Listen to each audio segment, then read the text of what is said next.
Okay, here we go. Manners Season 2 continuing. And today I have the one and only Ryan Fox in the house. What's up, my friend? Dude, it's so good to be here. Thanks for having me. Yeah, it's an honor to have you. And I've been wanting to get you on the podcast for a while. But before we get into any of that, why don't you tell them who Ryan Fox is, what he does? Yeah, so my name is Ryan, obviously. Clearly. So I work part-time for the Block Church. I'm the recruitment director for the Block School Leadership, and I also work full-time for American Bible Society. That's great. What is American Bible Society? It's really a missions and ministry supporting agency, supporting translation, getting Bibles out to languages that aren't yet translated. Yeah. And then just support for like armed services ministry and other things like that. Yeah, So, I think if you're ever in Philadelphia or the Philadelphia area, you got to go tour ABS. yeah. It is truly remarkable and inspiring and to see the word of God go forth. But Yeah, anyway, it is enough good. of the seriousness.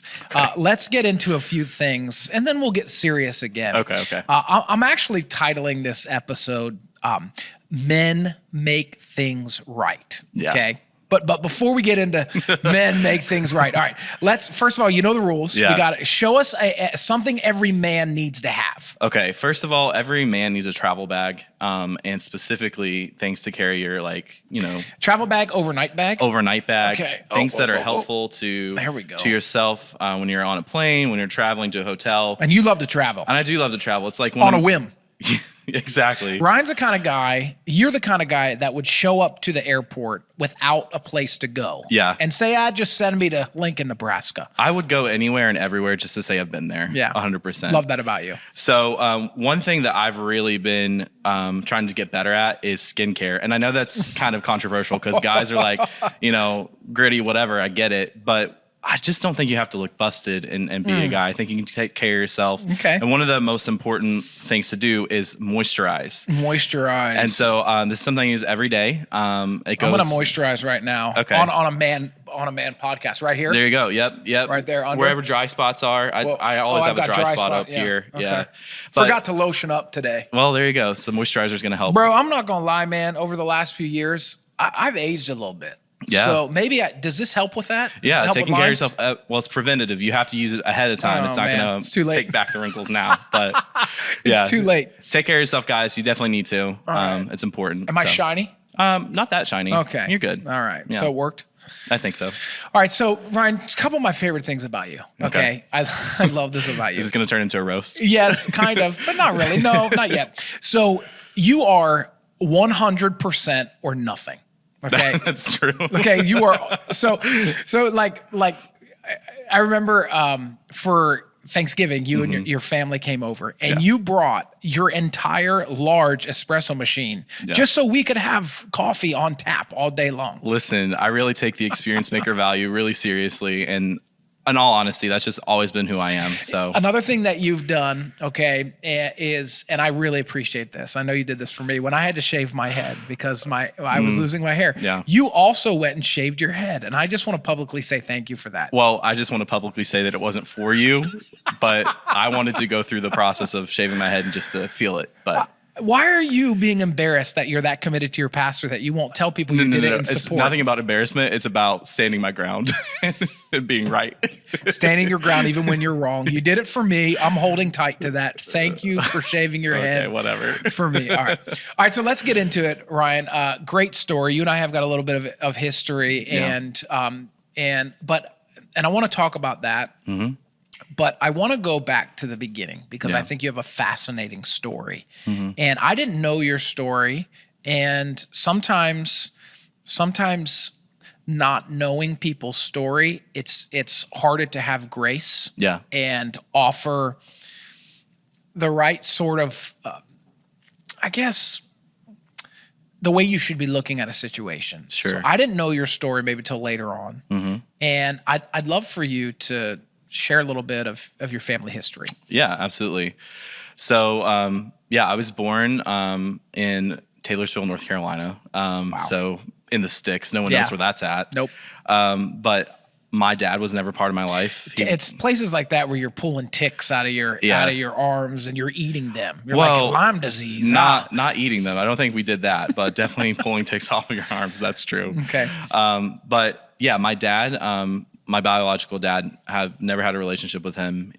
He wasn't there for when I was born. I don't really know a ton about him, in all honesty, but yeah, so that was the origin. So obviously that left a gap in my life. Did you meet him? No, I've never met him. You've never met your father? No. I know his name. Okay. So my biological mom has shared his name with me. So like I could seen pictures.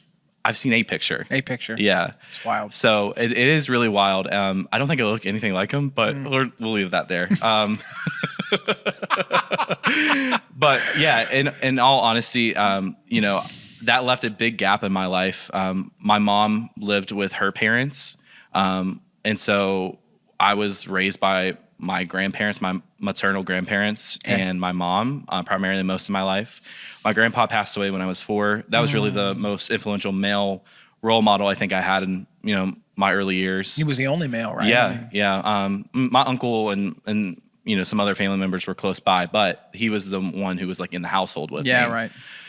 And so, yeah, I didn't realize how different I was until probably the first grade. And I remember it because there was like a parent day, and my mom wasn't able to come because she was a single mom trying to work, support, whatever.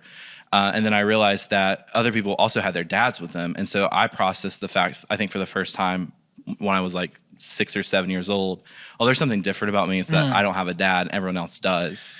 I want to stop there because psychologically and emotionally, I just read this thing about how important it is for young boys to have a father figure who roughhouses with them. Yeah. I mean, just literally in love, beats the crap out of them. Yeah. And for young boys to not grow up with a father figure that roughhouses with them, or you name it, it impacts them psychologically, emotionally.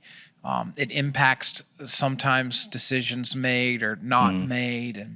And so here you are at 6 or 7 going, man, something's missing. Yeah. And that, I definitely could see how that lends itself, the absentee father. I know that I felt like identity. I felt like a fish out of water a lot of times. Even with like my friends who I grew up with, going to school with, I noticed that they always had a special relationship with their dad, and I felt that hole in my life, and so later on down the line, when I was 10, my mom ended up meeting my stepdad. Okay. He's a Marine. Okay. So I went from not having any male role model in my life to having a dad who's a Marine. Strict. Yeah. So that definitely, strict, tough. Everything had to be done perfectly. Yeah. That, and not in a bad way, but in a way that like I just had never lived. And so that was a really interesting time of, I think, acclimating. And at first I really did not like him. Yeah, of course. Like it was a really hard time for me to adjust. But then I think, and even now post, all of this, being able to have some years ahead of me, I'm like, I'm grateful for what he's taught me. I'm grateful for the lessons that he taught me. He did teach me the foundations of how to be a man. I just learned them a lot later in life, probably than most people who have a father from the time they're born learn. So what happened then? So you've got a stepdad, and then you had a grandfather who died. But were you close with your mother? Where is that status today? So I was close with my mom growing up. She actually, I was her support piece, which is not a healthy relationship because I'm the child taking care of the parent. It happens in a lot of single parent homes where the children provide an element of emotional support, and there is an unhealthy, what do you call it, dependency with parents to their children. Yeah. And you were feeling some of that. Oh, definitely. And so, getting that kind of experience, I think everyone for pretty much all my life had said, you're such a mature person. I feel like I'm talking to an adult when I'm talking to you. And this is me as a kid. Yeah, right. And I'm like, Well, the reason you feel like that is because I've had to learn how to be someone's support because there's such a hole in their life. Yeah. And so I've covered the gap of what really should have been a man's role in my mom's life. Yeah. And, being there to support her and helping her through the problems that she's having. But all throughout my upbringing, my mom and I were very close. It wasn't until I was probably 14 or 15, we had moved to California. We were stationed out in San Diego. Okay. My stepdad was in Afghanistan. And when he came back, there was a separation paper that was left on the counter for my mom to find. And so my mom had a mental breakdown, and she took myself and my 3 half brothers who were his kids and fled the state. And so where'd you guys go? we went back to live with my grandma in North Carolina while the custody hearing was being taken place and trying to understand who was going to have full custody. And so it was a nightmare. They were her children with him. Yes, okay. Exactly. Yeah. And so it was really probably the most hellish times of my life. Yeah. You're a teenager. It was literally over my birthday. I was turning 14. I remember being in a hotel room, and like the only way that I could celebrate like my birthday was going to Taco Bell and like getting, because we didn't have money. Right. Like we were living off state support because of the connections my mom had with like trying to go back to her parents, and it was a nightmare. Yeah. Is Taco Bell now triggering to you? No, I actually love Taco Bell. Okay. I don't know. I think that I've had enough time to like get to a better place, and my Taco Bell relationship's pretty good. But in all seriousness, that time of my life really, I think, started a spiral. What I didn't share with you is the reason I'm a Christian is my stepdad's parents, their influence over my life was how I began to know the Lord. And so when I was probably 11, I went up to their church. I went up and I lived with them for a month just so I could get to know them, because I hadn't had time with them. And so the man your mom married, you end up living when you were 11 with his parents for a month to get to know them? Yeah, to get to know them, Your choice? Yeah. Like, I love them since the day I met them. They were in North Carolina? They were in Ohio. Ohio. Yeah. Okay. Which is how the Ohio influence comes in. Okay. So, okay. But yeah, so they invited me up. I went to like a vacation Bible school. Wow. And I had the experience with the Lord. And wow. Yeah, that whole time was amazing. I kind of felt like I could be a kid for like that that month I was there, and it was great.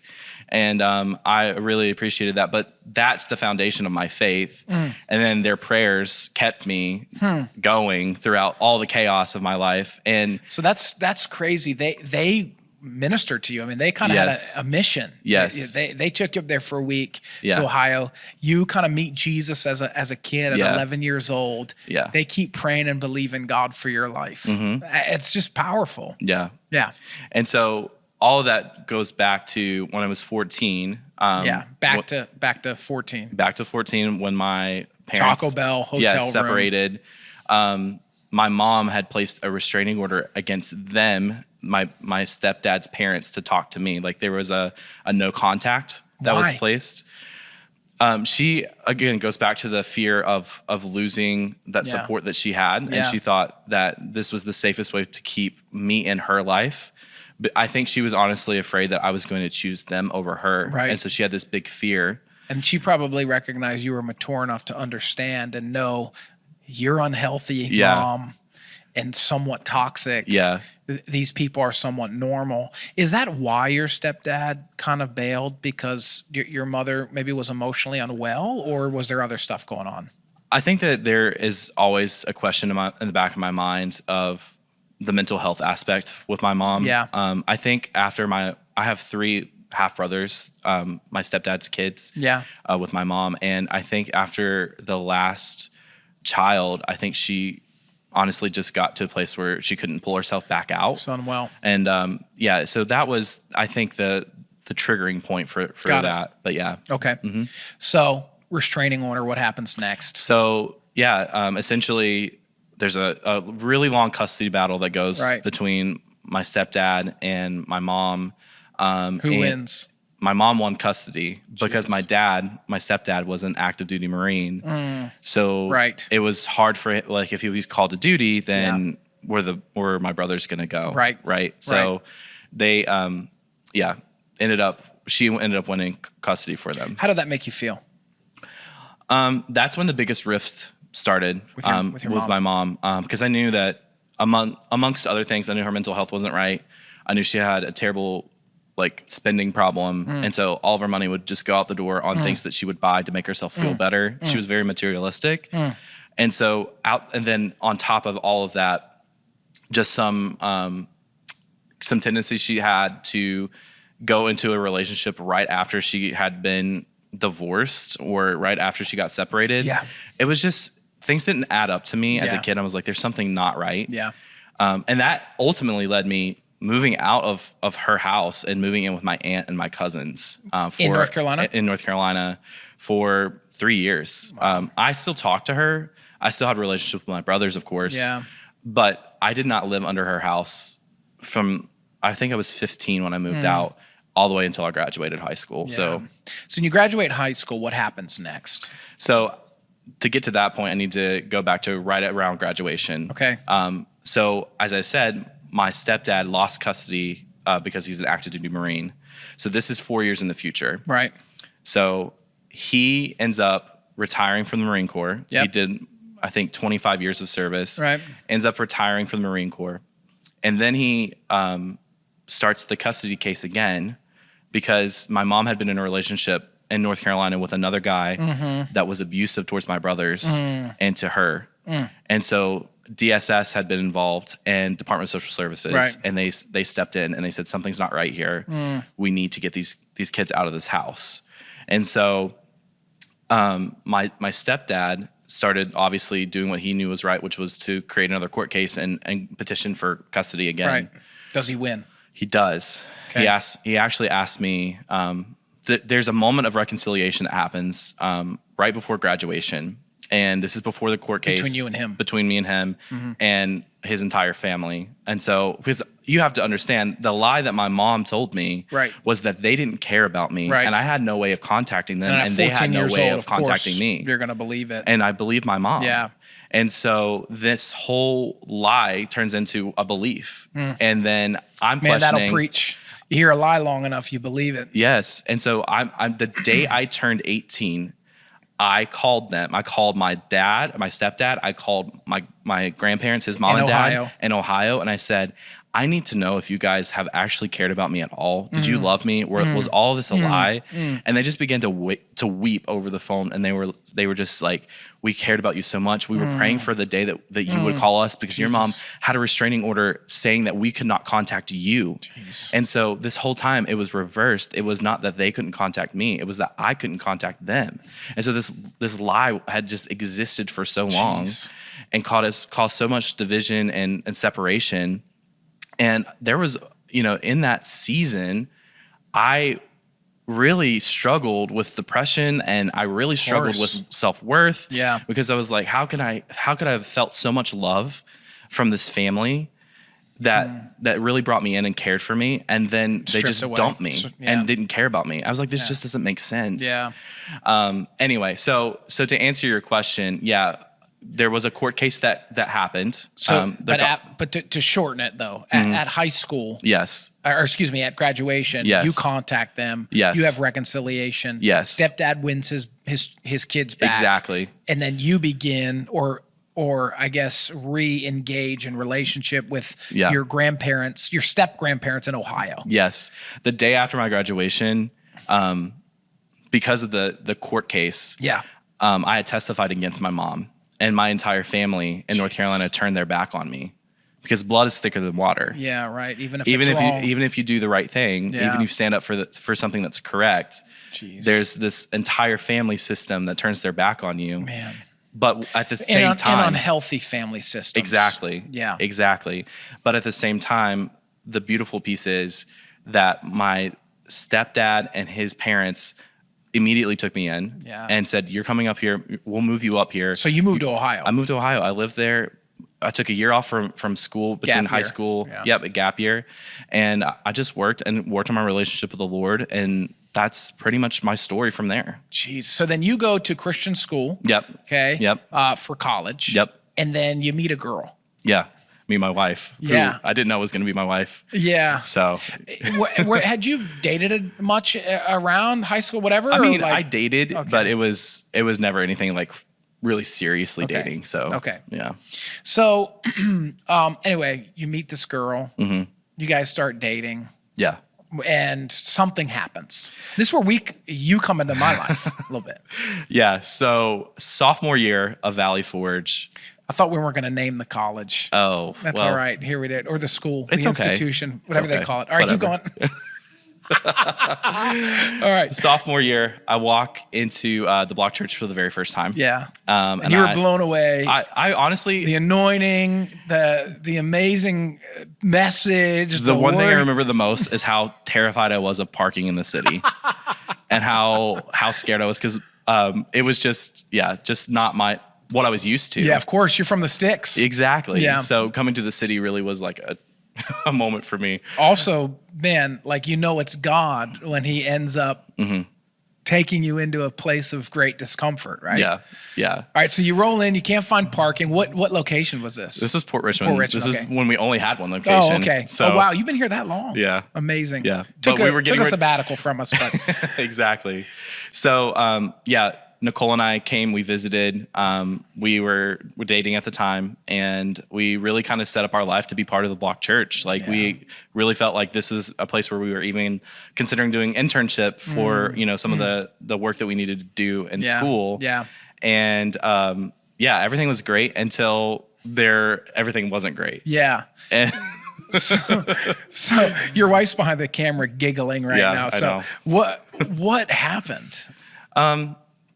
Yeah, so I think that there was... I'm glad she's giggling, by the way. Me too. I'd have stabbed you, but go ahead, tell me.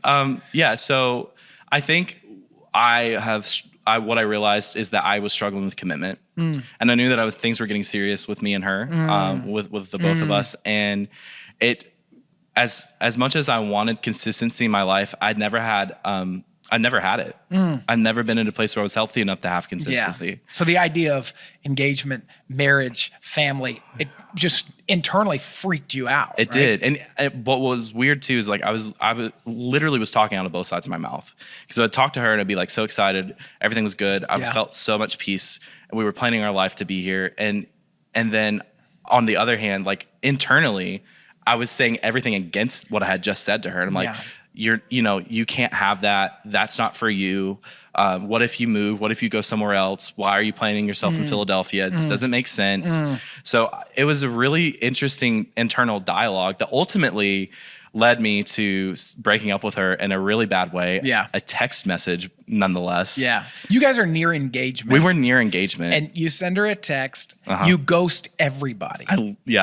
I remember when she was interning. Yeah, I know she was interning. And she basically, we were in like some sort of session or something. Yeah. And she's like, I got to walk out or something. And she's like, Ryan just broke up with me. And she's just weeping. And I literally, I'm thinking to myself, I'm going to kill that kid. Yeah. I was so mad. Yeah. Here's poor little Nicole, who's just the sweetest person in the world, who smiles, laughs, loves Jesus. Yeah.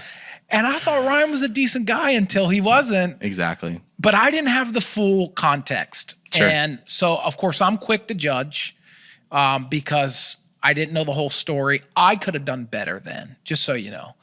I don't know if I tried to reach out or not. I can't remember. Yeah. But nonetheless, you're out. Go ahead. So I'm out. And just to speak to what you just said. Yeah.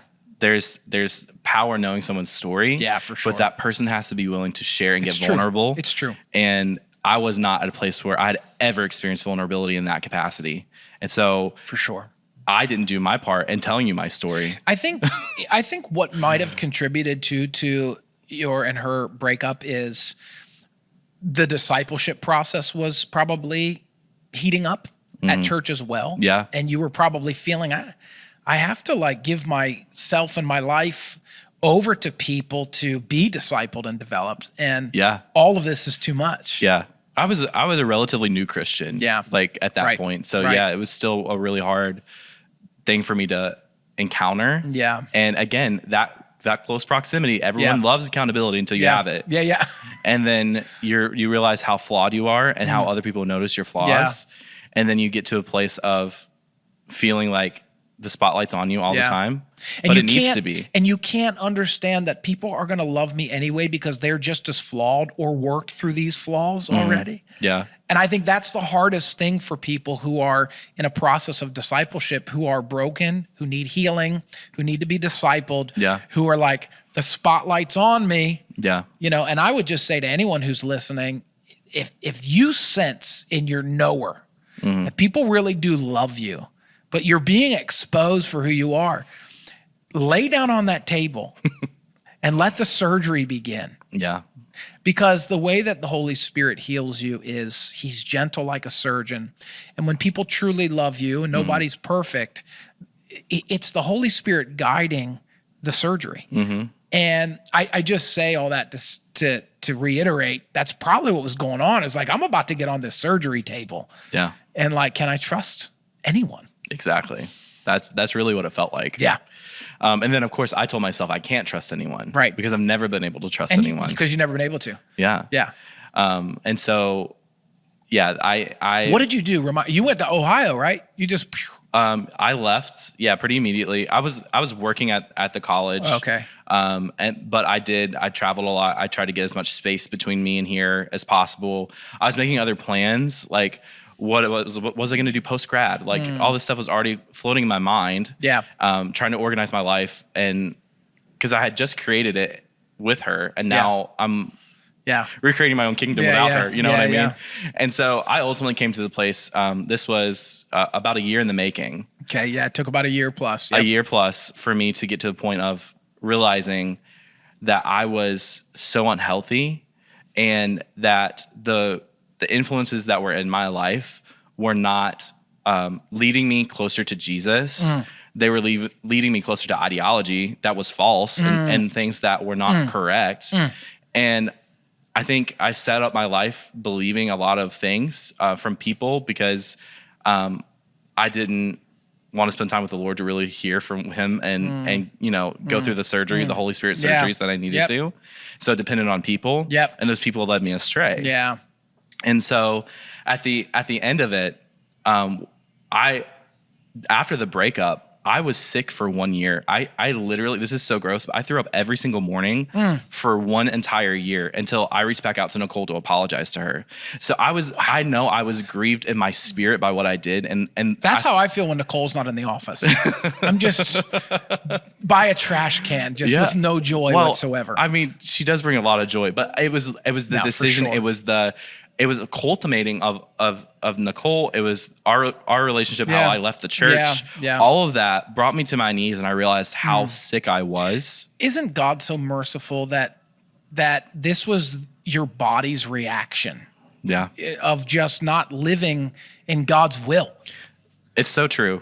I mean, God is so kind. I know that like some people would be like, what an awful thing, but it's like, aren't you glad you threw up for a year and now you're healthy and whole because now you're married with babies and living life and, in his will. But anyway, so what do you do? Let's finish this up. Yeah. So I go back and I reach out to her and I say, hey, you make things right. I make things right. I say, hey, I need you to know that what I did was awful. And I'm not saying that we have to be anything more than just people that can be around each other. Yeah.